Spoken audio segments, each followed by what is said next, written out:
And this was in the early onset of the invasion, where there were still lines, conventional lines, front lines, et cetera. And so we would go miles ahead at night of where the front lines were and scout out the route that the 1st Marine Division with tanks and APCs and big heavy artillery equipment, et cetera. One, making sure that the bridges were going to be passable, that there weren't any surprises, that none of the bridges were choke points and roads were, rigged with explosives or whatever, and just make sure that it was going to be okay. But there was one night in particular where there were just a bunch of things that were wrong and didn't make sense and didn't seem like they were good ideas.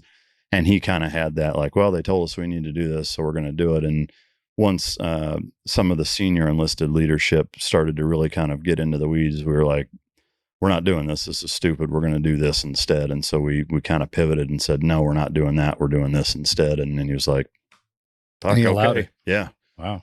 So I think, it's one of those things where it is a bit of a blue chip, and, you can't do that every time. But as you prove your competency and intellect operationally with leadership, that gives them more and more obviously confidence in your ability to challenge them on certain things. And again, like that can't happen very often. And especially when I mean, that's the only time it happened, but I think they're willing to listen when you're not bucking the system constantly. And it's like, no, that like I'm putting my foot down on this one. And we were all kind of in agreement where we're basically like, what are you going to do? Like we're not going, you can't make us do it. You can't make us do what you're asking us to do the way you're asking us to do it.